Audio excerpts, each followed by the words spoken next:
Hello viewers, আসসালামু আলাইকুম। একটু ঠান্ডা লেগেছে তাই কথাগুলো একটু আটকে আসতে পারে। ক্ষমা চেয়ে নিচ্ছি। তো আজকের ভিডিওতে আমি আমার এই আমেরিকা মিলিয়া ফুলটা দেখাবো, গাছটা দেখাবো। বেশ অনেকদিন পর বাড়িতে এসেছি। এসে যা দেখছি গাছের গ্রোথ ভালো সবগুলোরই। তবে এগুলোতে যে কুঁড়িগুলো এসছে সেগুলো নাকি ফোটেনি। এগুলো অন্য গাছ, এগুলো নিয়ে পরে আমি দেখাচ্ছি অন্য বিষয়। তো এখন আগে এখানে দেখুন, এটা হচ্ছে আমার আমেরিকা মিলিয়ার গাছ আর কতটা ব্লুমিং ক্যাপাসিটি এর দেখুন। একটা ফুল, এই দুটো ফুল। এটা বাতাসে ভেঙে গেছে তাই তাড়াতাড়ি শুকিয়ে গেছে, নয়তো আরও কিছুদিন স্টে করতো। আমি যা শুনলাম, ফুলটা মাত্র কিছুদিন হয়েছে ফুটেছে, তারপর বাতাসের কারণে ভেঙে যায়। তো এই হচ্ছে মূলত আমেরিকা ক্যামেলিয়ার ফুল।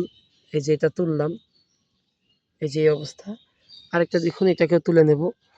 আমি আবার ফুল ডাঁটা থেকে ভাঙি না, ডাইরেক্ট তুলে ফেলি, কিন্তু ভেঙে যায় অনেক সময়। কারণ এই ডাঁটাগুলো যে মুখ বেরিয়ে থাকে আমার কাছে দেখতে বিদঘুটে লাগে, তাই আমি তুলে ফেলি একদম। এই যে দেখতেই পাচ্ছেন আশা করি। তো যেটা দেখাবো, এই যে আমেরিকা ক্যামেলিয়ার যা বুঝতে পেরেছি, এই ফুলটা কিন্তু নিজে থেকে একদমই ভালোভাবে ফুটে না। এই যে দেখুন, গাছের ফুল কিন্তু গাছই শুকিয়ে যাচ্ছে, কিন্তু ভালোভাবে ফুটছে না। আমি আজকে এটাকে ফুটিয়ে দেবো, অবশ্যই ফুটিয়ে আরেকটা ভিডিও আপনাদেরকে দেবো। সেই ভিডিওটি পাওয়ার জন্য অবশ্যই কমেন্ট করুন এবং চ্যানেলটি সাবস্ক্রাইব করে পাশে থাকুন, ভিডিওটি যাতে আপনারা পেয়ে যান। ধন্যবাদ সবাইকে। আসসালামু আলাইকুম।